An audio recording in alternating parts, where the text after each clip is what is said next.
somos alunos da Escola Professor José Augusto Torres, do terceiro ano de Informática de 2020, e nós estamos apresentando nosso projeto social do terceiro ano. A gente vai falar um pouco sobre saúde mental. O meu grupo, que sou eu, Karine Araújo, Sandy, Julie Colares e Natan. Segundo a OMS, a Organização Mundial da Saúde, a saúde mental é o estado de bem-estar onde a pessoa tem recursos para lidar com o estresse, ser produtiva e contribuir para a sua comunidade. O bem-estar está presente nos sentimentos e emoções positivas, como, por exemplo, alegria, esperança, gratidão, entusiasmo, interesses, etc., tendo bom funcionamento psicológico, que é autoaceitação, capacidade de resolver conflitos e autossuficiência.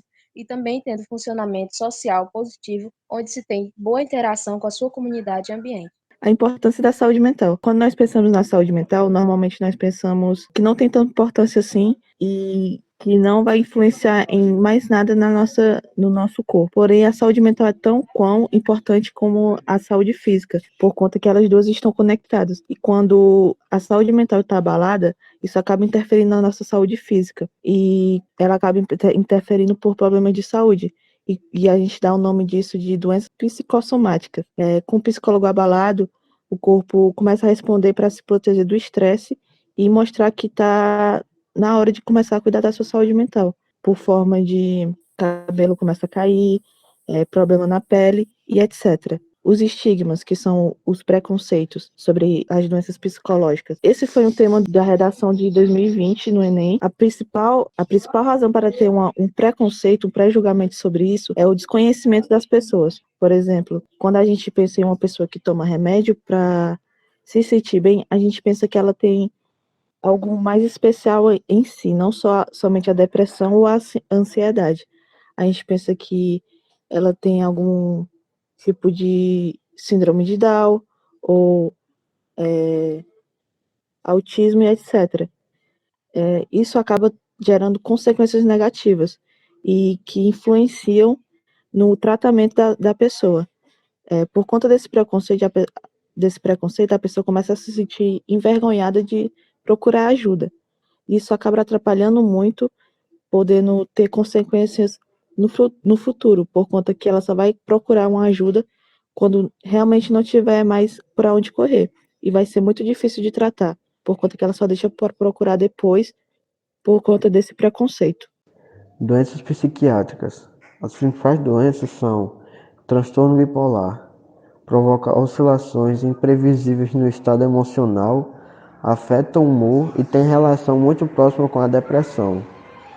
TOC. Esse transtorno provoca sentimentos e pensamentos obsessivos e compulsivos, que comprometem o equilíbrio emocional do indivíduo e afeta a execução de suas rotinas no dia a dia. Transtorno de ansiedade. São caracterizados pelo medo sem causa aparente e geram preocupações excessivas com o que ainda não aconteceu e talvez nunca acontecerá. Depressão é uma doença psiquiátrica crônica que tem sintomas de tristeza profunda, perda de interesses, ausência de ânimo e oscilações de humor. Muitas vezes é confundida com ansiedade e pode levar a pensamentos suicidas. Como cuidar da minha saúde mental? Encontre a felicidade além das redes sociais. Abandone as redes sociais por algum tempo para descansar a sua mente.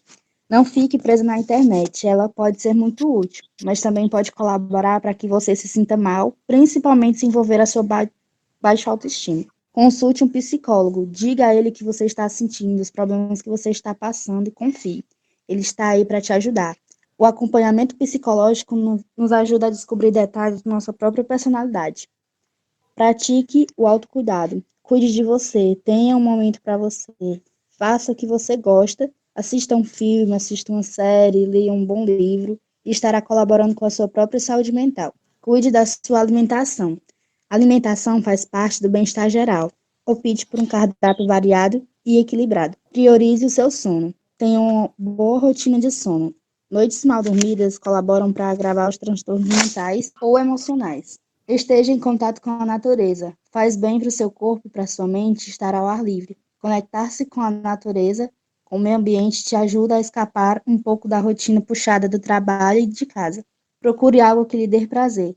Busque inicialmente por atividades que sempre quis fazer e não tinha coragem. ou que têm afinidade. Agora vocês vão ver um vídeo de uma psicóloga aqui de Senador Pompeu, o nome dela é Isabel, e ela vai responder 5 perguntas importantes sobre a saúde mental para vocês terem o conhecimento a mais de quem já tem especialidade na área. Olá, bom dia. Eu me chamo Isabel Oliveira, sou psicóloga e trabalho atualmente no Centro de Atenção Psicossocial, do CAPS 1 daqui da cidade de Senador Pompeu. Eu fui convidada pela Kailane a participar do seu projeto que tem como tema saúde mental. Nós iremos conversar um pouco sobre saúde mental e Eurita respondemos alguns questionamentos acerca do tema. A primeira pergunta é como eu sei que preciso de terapia? Eu vou responder essa pergunta fazendo uma outra pergunta, fazendo uma outra interrogativa. É o problema ou transtorno mental que eu possuo? Ele está causando sofrimento ou prejuízo significativo em minha vida? Como assim? É o transtorno, o problema que eu estou vivenciando, ele está afetando diretamente a minha vida pessoal, a minha vida familiar, a minha vida social, o meu trabalho? Se sim, eu preciso sim procurar ajuda. Vou exemplificar melhor falando um pouco sobre a ansiedade. O que é a ansiedade? A ansiedade ela é um sintoma na vida normal. É comum estarmos ansiosos antes de uma prova, antes de uma entrevista de emprego. Nós precisamos dessa ansiedade para justamente nos preparar para essas situações. Mas precisamos estarmos atentos à forma em que essa ansiedade se manifesta, se ela se manifesta de forma excessiva, se ela é de difícil controle, se ela está causando prejuízos ou impedimentos na minha vida, no meu dia a dia. É importante observar a frequência, a força e as interferências dessa ansiedade na vida, no dia a dia. Alguns dos sintomas da ansiedade, inquietação, nervosismo, dificuldade de concentração, o prejuízo no sono, assim como também sintomas físicos, como a falta de ar, a sensação de desmaio, enjoo, formigamento. É muito comum chegar no consultório queixas, não, é porque eu sou ansioso, eu sou muito ansioso, mas espera aí, Vamos entender melhor essa ansiedade, vamos entender a frequência, a força e os impedimentos dela no dia a dia, as interferências dessa ansiedade no dia a dia. A segunda pergunta é se há caso de doença mental na minha família. Acabo correndo risco de adquirir também?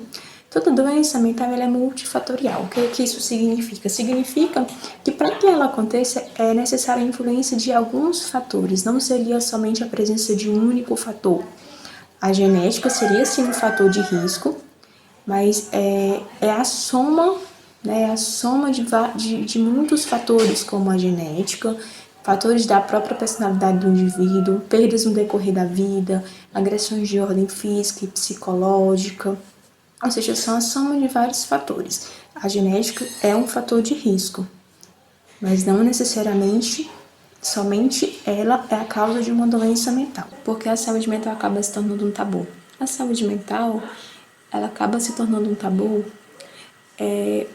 pela disseminação de informações erradas, pela disseminação de informações equivocadas, falsas crenças. Infelizmente, a saúde mental ainda não é colocada em posição de igualdade, como, por exemplo, uma dor de dente. Quando se tem uma dor de dente, se procura o profissional da área, se procura um dentista. Mas, infelizmente, a saúde mental não acontece dessa mesma forma. E esse preconceito, esse estigma, ela é a maior barreira para aqueles que necessitam de um serviço especializado, aqueles que necessitam de assistência. Sendo que o cérebro, ele está no comando, e infelizmente ele não é valorizado como deveria.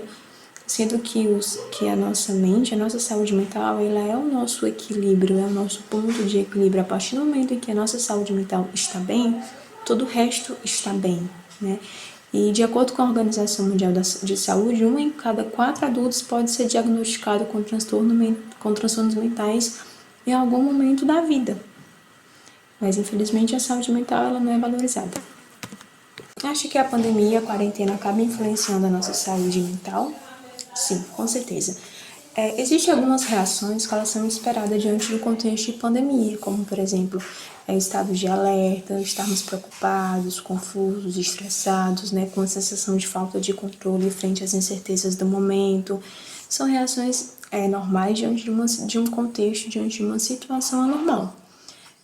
Só que precisamos estar atentos a essas reações. Como assim? ter essa atenção quando essas reações elas deixam de ser esperadas e passam a necessitar de um serviço especializado, quando esses sintomas eles são persistentes, quando causam intenso sofrimento, quando pode estar associado ao uso excessivo, abusivo de álcool, de outras substâncias, quando estiver um comprometimento no funcionamento social, do cotidiano. Existem algumas dicas, algumas orientações que são dadas diante desse contexto, né? Lembrando que cada indivíduo é singular, né? Isso são dicas gerais para ajudar no enfrentamento desse contexto, o contexto atual que estamos vivenciando. É a prática de exercício físico, ter uma rotina semelhante à rotina anterior à pandemia, né? Respeitar a questão da alimentação, o sono, ter muito cuidado nas informações que chegam até a gente, estar verificando a veracidade dessas informações. Temos informações a todo momento, na televisão, no rádio, no telefone, mas é importante que faça esse questionamento: será que essa informação é verdadeira? Será que ela é confiável? Né? Estarmos escolhendo, elegendo um meio, né, um meio confiável, por exemplo, a Fiocruz, a Organização Mundial da Saúde, e principalmente é importante que estejamos informados, mas o excesso de informação ela também causa ansiedade, causa angústia. É importante estar verificando as informações, né, o tempo também gasto na busca dessas informações. São algumas dicas e algumas estratégias que são dadas diante desse contexto. Alguma dica para alguém que esteja passando por um momento difícil? Uma dica, né, que eu costumo trazer é fazer um resgate. Se num momento difícil vivenciado por mim, numa situação vivenciada por mim também difícil, qual foi a estratégia de enfrentamento diante daquela situação? Será que eu poderia trazer essa estratégia para o momento atual? Será que ela me seria útil? Caso eu perceba que sozinho eu não vou ser capaz de resolver esse problema, de passar por esse momento difícil, eu preciso buscar ajuda, procurar um serviço especializado.